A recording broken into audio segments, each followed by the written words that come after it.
Morning students, आज मैं आपको क्लास 6 की एसएसटी में हिस्ट्री का लेसन 4 पढ़ाऊंगी, जिसका नाम है द फर्स्ट सिटीज़। जैसे आपने पिछले अध्याय में देखा था, 8000 ईसा पूर्व तक बहुत से लोग छोटे गांवों में बस गए थे और कृषि और पालतू जानवरों का अभ्यास कर रहे थे। लोगों को अब पूरा दिन शिकार करने और भोजन जुटाने में नहीं बिताना पड़ता था, इसलिए लोग अब अन्य कार्यों से अवकाश और सोच के लिए अधिक समय दे सकते थे। What is a civilization? सभ्यता क्या है?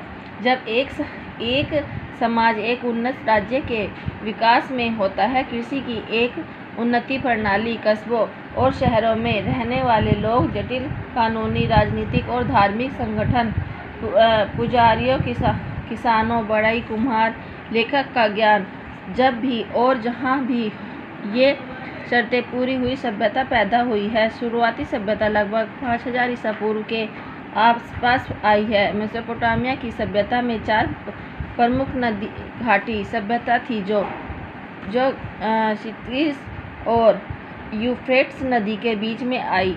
शहरीकरण और सिटीज। जब अधिक से अधिक लोग गांवों से कस्बों और शहरों की ओर बढ़ना शुरू करते हैं तो उस प्रक्रिया को शहरीकरण कहा जाता है। शहरों में लोगों के पास खेती के अलावा अन्य व्यवसाय है। वहाँ व्यापारी, आभूषण निर्माता, लेखक, विचारक, कलाकार आदि हैं। शहरों में आमतौर पर सार्वजनिक सुविधाएं, link road, drainage system, public hall, granary आदि हैं। The Harappan cities. भारत में हड़प्पा में पहली नदी घाटी सभ्यता विकसित हुई। सिंधु नदी की घाटी में इसका परिवेश इसलिए इसे हड़प्पा सभ्यता या सिंधु घाटी सभ्यता कहा जाता है। यह लगभग 4700 साल पहले विकसित हुआ था। यह 1921 में भारतीय पुरातत्वविद R.B. दयाराम साहनी द्वारा खोजा गया। धीरे धीरे कई अन्य साइट प्रकाश में आने लगी। हड़प्पा संस्कृति की मुख्य विशेषताएं। सिंधु लोगों के पास योजना बनाने का एक उत्कृष्ट कौशल था। उनके शहरों की सड़कें और गलियों को निर्धारित योजना के अनुसार बनाया गया था। सड़कें काफ़ी चौड़ी थी। गलियों को आग से जले हुए ब्रिकेट से ढक दिया गया था। उनके नीचे नालियों को कवर कर दिया गया था। पानी की आपूर्ति भी अच्छी थी। Cities, house and building. शहर बड़े और बहुत सुनियोजित थे। अधिकांश शहर में 2 भाग शामिल थे, गढ़ और निचला गढ़। गढ़ का उपयोग सार्वजनिक समारोह और शहरों में आयोजित अन्य महत्वपूर्ण गतिविधियों के लिए किया जाता था। निचले शहर का उपयोग दैनिक गतिविधियों जैसे रहने, काम करने और व्यापार करने के लिए किया जाता था। घरों में केंद्र में एक खुला आंगन था जिसमें चारों ओर बने कमरे थे। घर में पर्याप्त हवा और प्रकाश कर रहा था। इनमें से कुछ घरों में कुआं और अलग स्थान क्षेत्र के साक्ष्य भी पाए गए हैं। इमारतों और घरों में केवल 1 या 2 मंजिलें थीं। शहरों में मुख्य सड़कें बड़ी थीं, गलियां छोटी थीं। The great bath. मोहनजोदारो के गढ़ में एक बड़ी तिरछी संरचना का पता लगाया गया है। पुरातत्वविदों ने इसे ग्रेट बाथ का नाम दिया गया है। यह ईंटों के साथ पंक्तिबद्ध था। बाथ का फर्श चली हुई ईंटों से बना था। पानी शायद एक कुएं से लाया गया था। हड़प्पा और मोहनजोदारो जैसे शहरों में ग्रेनरी और बड़े हॉल ग्रेनरी पाए गए थे। अम्यूजमेंट। मनोरंजन। लोग मनोरंजन के शौकीन थे। वे नाचते गाते खुद ही खुश हो जाते थे।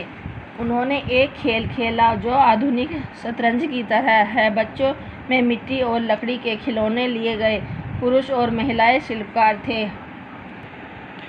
डिजाइन वाले पहिए के लाल बर्तन पाए गए हैं। कांस्य की मूर्तियां, हाथी दांत की नक्काशी और टेराकोटा के खिलौने मिले हैं। पोट्री। हड़प्पा वासियों ने कुम्हार के चाक की मदद से सुंदर बर्तन बनाए।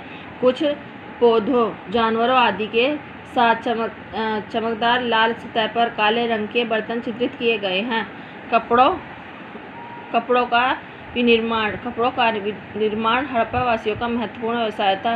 कपास लगभग 7000 साल पहले मेहरगढ़ में उगाई गई थी।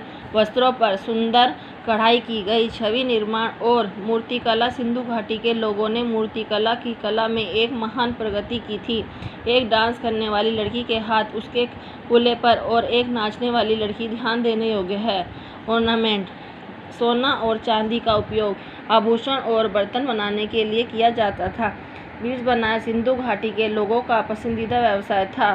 कारीगरों ने गोले के सुंदर आभूषण बनाए।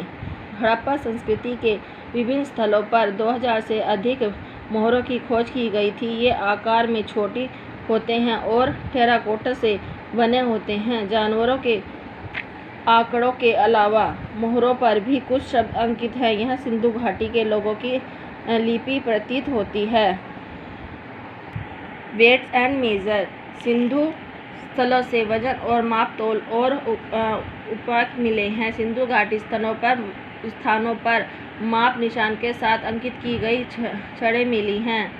लेखक की कला: हड़प्पाओं की लिपि। सिंधु घाटी के लोग लिखने की कला जानते थे। उनकी लिपि चित्रमय है और प्रत्येक चिन्ह एक ध्वनि, सार या वस्तु के लिए खड़ा है।